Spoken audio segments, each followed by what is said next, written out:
Давайте поэтапно разберем это упражнение. Основное достоинство трастеров – это укрепляет нашу конструкцию, не позволяя заваливать спину. Давайте наглядно пробежимся по дыханию. Очень важно определить для себя комфортную пульсовую зону. Легкий комплекс для тех, кто хочет заморочиться функционалочкой.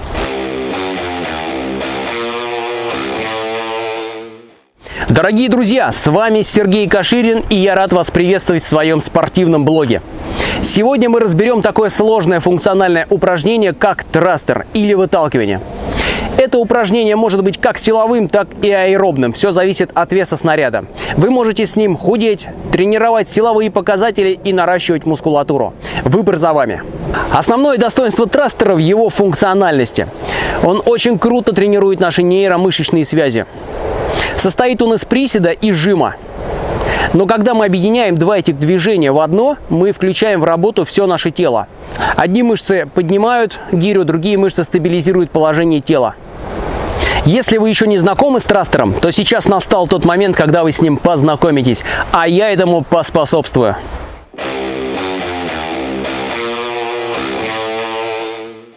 Друзья, обязательно смотрите видео целиком, иначе пропустите комплекс с трастерами, о котором я расскажу и покажу. Нужно понимать такой момент, что трастер может быть как физкультурой, так и тяжелым силовым спортом. Все зависит от веса. Если вы работаете с легкими гирями, тогда это физкультура. Тогда это для здоровья. Если вы поднимаете тяжелые гири или тяжелую штангу, но тогда уже это спорт.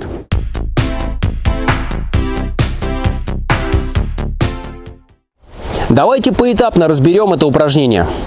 Берем гирю на грудь, фиксируем, начинаем опускаться в присед. Локоть чуть выходит вперед. Он уже не стоит на подвздошной, но все равно смотрит вниз. Спину держим прямо, не горбим. Колени расходятся в стороны. Садимся в положение лягушки. Присед глубокий. Носки и колени должны быть направлены в одну сторону. Это важно соблюдать, чтобы избежать травм коленей. И не нужно бояться садиться в глубокий сет, разводя колени. Посмотрите, как работают штангисты. Этот сет физиологичен, и с вашими коленями все будет в порядке. Я сам являюсь счастливым обладателем травмы правого колена, полученного на сноуборде в свое время, когда занимался экстремальными видами. Так вот, как только я начал приседать в глубокий сет и делать это правильно, у меня прошли все боли в коленях. Когда я пытался делать 90 градусов, пытался делать пол-амплитуду и так далее, у меня периодически простреливало колено. После достижения нижней точки приседа мы начинаем подъем и выталкивание. Смотрим перед собой. Это позволит не завалить спину вперед. Используя силу ног, разгоняем снаряд и начинаем выжимать. Дожимаем его рукой. Фиксируем гирю на вытянутой руке. Начинаем сброс. Роняем гирю на плечо. Она бьется скользящим ударом и сама скатывается вниз. Локоть прижимаем ближе к телу. Сброс по естественной траектории, чуть-чуть сбоку.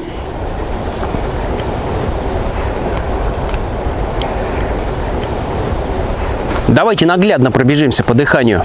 Выдох производится в верхней и нижней точках движения. Подъем и опускание мы производим на вдохе, что позволяет нам получать много кислорода и не ломать конструкцию корпуса.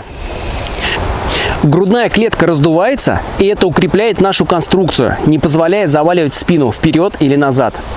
Таким образом, и кислорода будет достаточно для того, чтобы выполнять упражнения. И при этом мы будем сохранять правильную конструкцию тела и не нарушать технику. Будем правильно поднимать и опускать снаряд.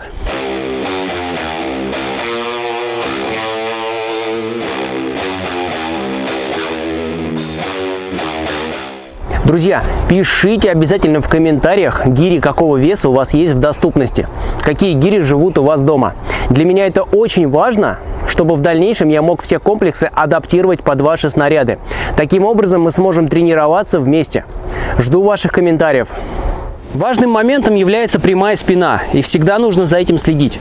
В трастере очень легко травмироваться. Это упражнение мы выполняем многоповторно. Здесь техника только с прямой спиной. Это позволит вам не завалиться вперед, не уронить снаряд и не травмировать спину. Трастер отлично сочетается с силовыми и аэробными упражнениями. Хотите круто прокачать функционалку, ставьте его в комплекс с бёрпи или со скакалкой. Хотите поднять силовые, делайте трастеры после приседа. А можно просто сделать крутую круговую тренировку, в которую включите трастер, выход силы и бёрпи. Попробуйте, получится интересно. Для выполнения упражнений с гирей, в том числе и трастера, лучше всего использовать обувь на жесткой подошве. Штангетки подходят в идеале, но можно взять кеды или любую другую обувь с жесткой подошвой. Покрытие, на котором вы выполняете упражнения, тоже должно быть твердым. В идеале это асфальт или что-то подобное. Конечно, на траве, песке, земле выполнять не очень хорошо, потому что немного гуляют ноги из-за мягкой почвы. Но когда выбора совсем не остается, или очень хочется потренироваться в лесу, тогда хотя бы обувь на жесткой подошве.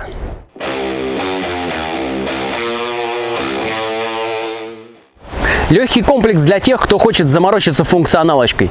Делаем 10 трастеров правой рукой. Берем гирьку полегче, конечно, для этого комплекса. Делаем 10 бёрпи. Далее делаем 10 трастеров левой рукой. После чего 10 раз отжимаемся. А дальше можно немножко отдохнуть.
В этом комплексе мы отлично прокачали ноги, плечевой пояс, укрепили спину.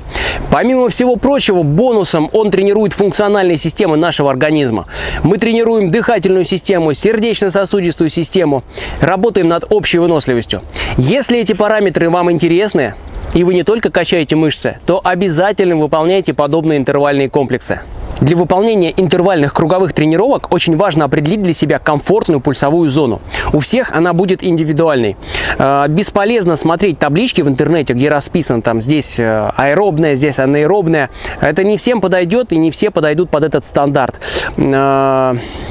В интервалках есть такая зона 175-185 ударов, которая в среднем вот самая распространенная, да? Чаще всего люди в этой зоне нормально работают и могут продолжать минуту-две спокойно в ней находиться. Но у некоторых эта зона будет чуть ниже, у некоторых она будет выше. Поэтому здесь нужно по ощущениям двигаться. От тренировки к тренировке. Взяли интервалку, взяли легкий вес 16 килограмм, одели пульсометр, провели тренировку на пульсе там 165-170, посмотрели, хорошо прошло, никаких негативных ощущений. Ничего не болит, в голову не стреляло, сердце не колотилось, там вы его не слышали. Все, вот это нормально, на следующей тренировке можно прибавить и попробовать зайти в 175. Так постепенно вы поднимаетесь и ищете свою комфортную пульсовую зону. Когда вы начинаете слышать, как колотится сердце в груди, в голове, в виски стреляет, тяжесть в голове появляется, вот это плохо, это вы ушли в слишком высокую зону, организму очень тяжело, из нее надо немедленно выйти и отдыхать. В такой зоне работать нельзя. Профессионалы работают в зоне за 190 и за 200. Никогда профессиональный спортсмен в этой зоне долго не работает. Обычно это несколько секунд. Даже если взять циклические виды спорта, тот же самый гиревой спорт, последние там минута-две, когда спортсмен уже на пике, когда он максимальные усилия применяет, ему нужно добить максимальное количество, которое он может сделать. Начинаем мы с медленных темпов и заканчиваем мы быстрыми темпами в гиревом спорте, да? Вот. Даже в тот момент вот, выход за 190, за 200, он имеет место быть, но он недолгий. То есть человек отработал в этом пульсе какое-то небольшое количество времени, и все, закончил раунд, ушел отдыхать. Дальше он в этот пульс уже в течение длительного времени не заходит. На тренировках в такой пульсовой зоне тоже никто не работает. Там работают обычно где-то до 185, ну до 190, там, в зависимости от тренированности атлета и от возможности его сердца. Ориентируйтесь на эти показатели, ориентируйтесь на свои ощущения, ищите свою комфортную пульсовую зону, это очень важно. Когда вы ее найдете, вы сможете выполнять практически любые круговые комплексы и выполнять их на пользу для своего организма. То есть работать на здоровье, на тренировку своих функциональных систем. Не будете себя разрушать. Наш выпуск подходит к концу, и я буду с вами прощаться, друзья мои, до следующих выпусков. Не забывайте делиться видео со своими друзьями и знакомыми в соцсетях, дабы наше физкультурное сообщество становилось больше, шире и здоровее. Конечно, я занимаюсь не только физкультурой, но пропагандирую именно физкультуру. Силовые виды спорта, они уже не для здоровья. Там ты думаешь, как бы поддержать свое здоровье и не потерять его.